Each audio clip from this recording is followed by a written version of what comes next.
Hello, everybody. My name is Graham Elwood, and you are watching the Political Vigilante, now with more Bitcoin. You can support the show by donating Bitcoin here. That's an on-chain address. I'm working on getting a Lightning address. Any help with that, please reach out to me. Also, Government Secrets live, one show only in Los Angeles, July 11th. Tickets at grahamelwood.com.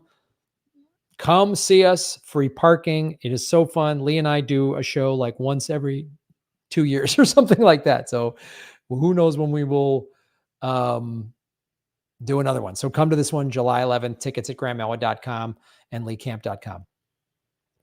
We've talked a fair amount on this show, even prior to October 7th, but definitely since October 7th, because Israel is like committing a genocide. I mean, they over 14,000 Palestinian children are now dead.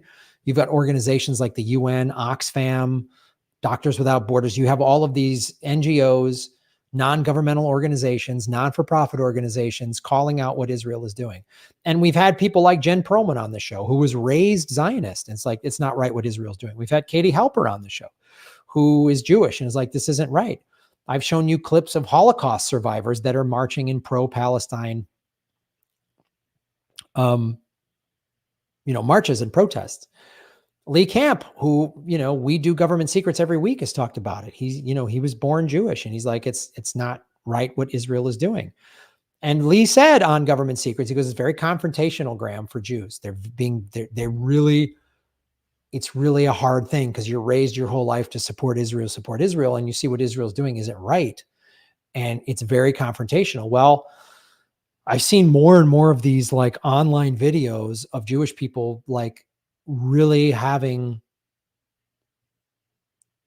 in a crisis. And this is another one. This was put on, it was a TikTok video that's now on Instagram, and censored man. This woman's Jewish community ostracized her for calling out Israel's actions. They blocked me. So this is her video. My rabbi blocked me. I lost my whole community as a Jewish person. Everyone that I grew up with, everyone I went to Hebrew school with and my Jewish preschool with was posting Zionist propaganda, and nobody seemed to want to listen or reason. So I blocked them, and I reached out to my rabbi, and I made a video about it because I reached out to him and I said, please, I beg you, say something. Say something about the genocide. Say something about what's going on. Just speak up for the voiceless, because that is what we're supposed to do as Jewish people. You taught me that. He taught me that. He's the one who taught me that. And he said, oh, well, why don't you come to my office and we'll talk? And I said, no, I'm not coming to your office because you know what the right thing is to do and you're not doing it. I gave up. And then I started sending him articles again last week after the massacre. And he blocked me. And he's posting, bring them home. I sent him that photo of that man holding his headless child after his refugee camp was bombed. And he blocked me. He has 2 kids. He has 2 young children. And he's posting vacation photos of him and his husband and his kids having a great time. I've never felt so lonely in my entire fucking life because I can't rely on my own community anymore. I can't trust my own community. Yes, a lot of us are speaking out in support of Palestine, but it's not enough. It should be all of us. We're supposed to be better than this. This is not who we are. So, I mean, this is this is a pretty powerful, I applaud this woman for speaking out like this. I don't know her personally. And this is what's happening. This is how confrontational it is. And this is when I see like Holocaust survivors go, it's awful what Israel is doing. And they're like, don't use us, don't use the Holocaust name to justify what you're doing. This is my personal view on this as someone who was raised Catholic, right? Being raised Irish Catholic, I no longer practice the Catholicism. I'm probably more of a Buddhist, but I just don't like joining groups because of what she's going through. I mean, I saw Catholics, if you grew up in an Irish Catholic home and you spoke out and you came home and said, Father O'Malley molested me, your parents would crack you in the mouth and say, don't you ever say that about Father O'Malley. you were not allowed to speak out against the priest, the Catholic priest, if you grew up in that home. And so my point in bringing this is showing you the parallels. She's speaking out. This is not right. And she's taking the teachings of Judaism and the Torah that's like, we're supposed to speak out. All this never again, never again. Oh, it's only never again if it happens to Jews, but if it's never again to somebody else, we're supposed to stay quiet. She's calling out the hypocrisy of it. And this is the problem with human beings, regardless of ethnicity or whatever religion. This is what human beings will do. They'll get in their group or their tribe or their organization. And when you create a cult-like environment where you're not allowed to speak out, where whistleblowers are ostracized, and there's a groupthink, and anyone that doesn't subscribe to groupthink is criticized, ostracized, even violence is used against them, they're threatened or whatever, it's dangerous.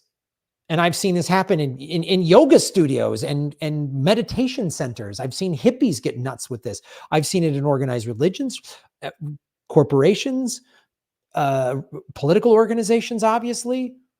This is what happens. And if you grow up in an abusive family, they've done studies on this. The person that speaks out when there's abuse happening in the family and says, I'm being abused and there's abuse in this family, other family members will then attack the family member that speaks out. This happens all the time. I have personal experience with this. And that's what she's experiencing. The pro-Israel Jewish community, the part of the Jewish community that's very like adamant pro-Israel, the Zionists, you're not allowed. It's abusive.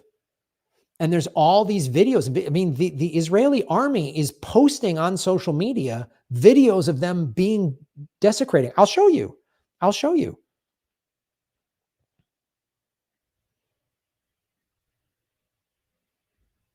And Lee said it. Lee said, it's very confrontational.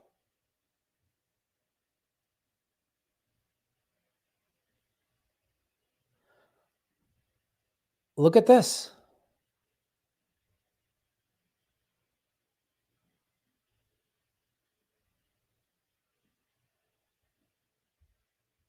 University, there's no more education now in Gaza. I think the education in Gaza was something you need to preserve. People find it's humiliating, Oh, maybe humiliating. I don't. As I told you before, I don't see any problem with humiliating the Palestinians. There is nothing which really. There's no problem dehumanizing Palestinians, that man just said. ברור שיש תחושת עליונות. ביום-יום אני הולך עם תחושת עליונות אל מול עזה. מי לא מרגיש עליון ביחס אלינו?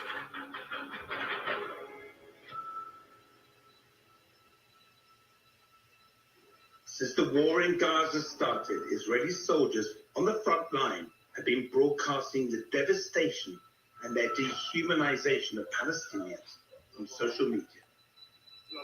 Actually, when I filmed it, my commander was very. They want me to do it. There's videos where they've shown that they've tortured captives. They didn't torture captives. You are lying. You are lying, and you are lying. They are not tortured captives. They are There's a video where Israeli flags show the being investigated.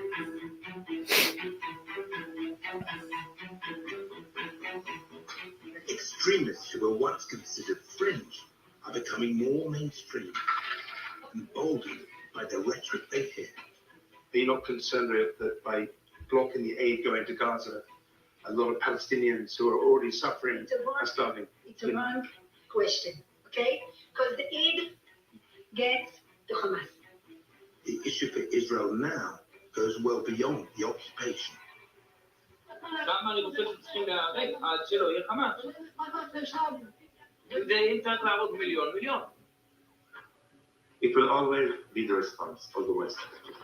We are exaggerating, but we are walking. If we are genocide, that's all. So,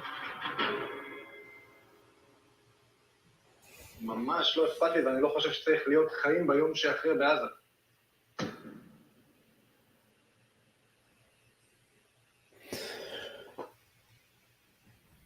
There's that, and there's a new movie out called Israelism as well. Human beings can use whatever to justify being horrible to each other. And if it's like, well, look what they did. What about, do you condone October 7th? Oh, wow. Do you condone the 1948 Nakba? Hello? Hello? The things that I'm hearing these pro-Israel people say about Palestinians it's literally the same language that Germans used against the Jews in the 30s. And they're just in abject denial about it. But human beings will use whatever to be in denial about it. And it's good that this woman and other Jews are speaking out, but she's right. More need to. Catholics needed to speak out about what the Catholic Church was doing. I refer to the movie Spotlight. Go back and watch that movie. It's based on true people and real events that happened. Irish Catholics in Boston had to wake up and go, wow, we've been turning a blind eye to this. We've been just letting this happen. There's a line in that movie from Stanley Tucci's character who's depicting an actual lawyer, Garibaldian, I think. Anyway, an actual lawyer who is Armenian fighting the Catholic Church in Boston. And he says, these people, referring to Irish Catholics, they think they're better than everybody else. And I know that. I've been around those Irish Catholics who think they're better than everybody else. They think they're better than everybody else. They're so great. Look how they treat their children. And he has another great quote. He goes, let me tell you something. If it takes a village to raise a child, then it takes a village to abuse one.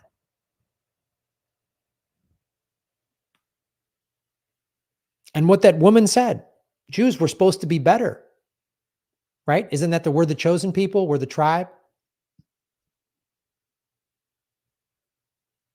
And they're committing a genocide and allowing it to happen. And then any criticism is called anti-Semitism. Anti-Semitism. It's anti-Semitism. I don't think you should be bombing refugee camps. Anti-Semitism. What about October 7th? I don't think you should be bombing hospitals. What do you support Hamas? You support Hamas? What about October 7th? Support Hamas? And they act like prior to October 7th, the Palestinians were treated so fairly and so nice. They were just treated so just great. They were just amazed. It was amazing how great they were treated. Yeah, this is how great they were treated. I mean, there's this. Israeli torture of Arab prisoners reported by London Sunday Times, June 20th, 1977.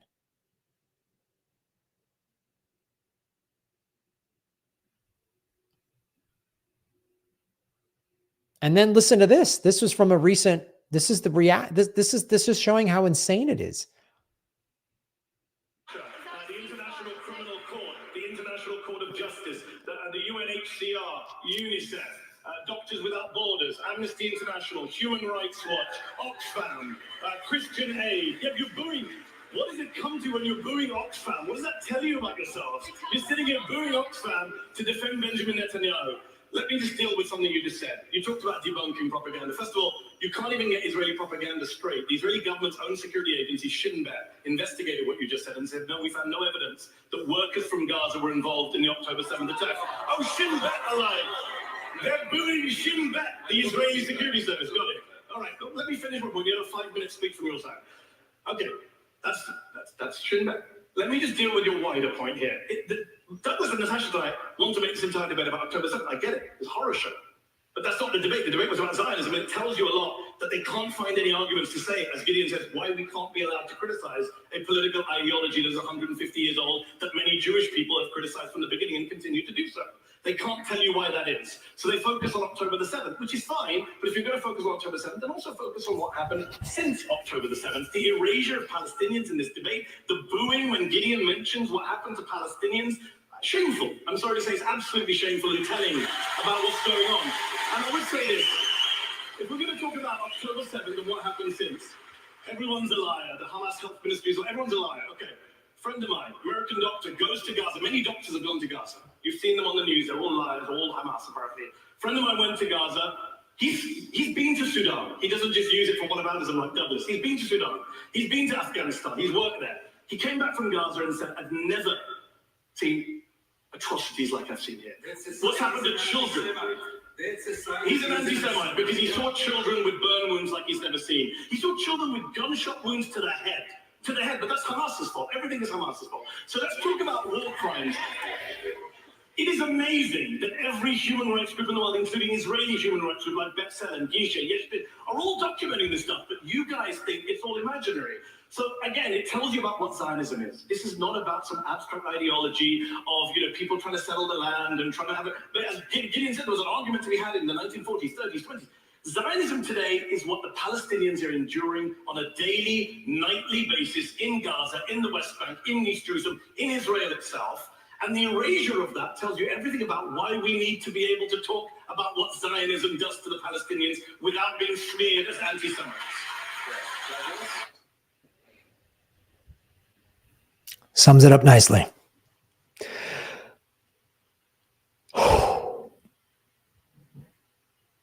I'm anti-war, guys.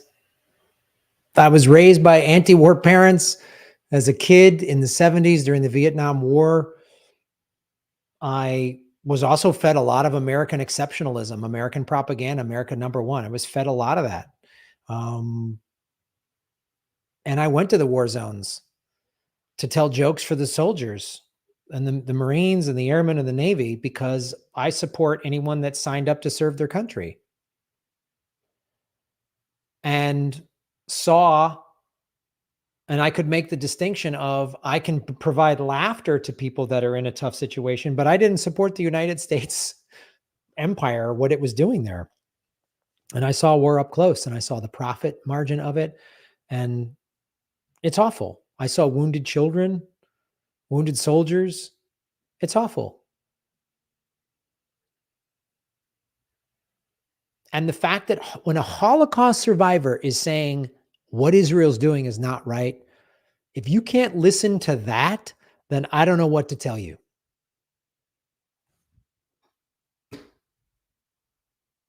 And America keeps sending tax dollars over there.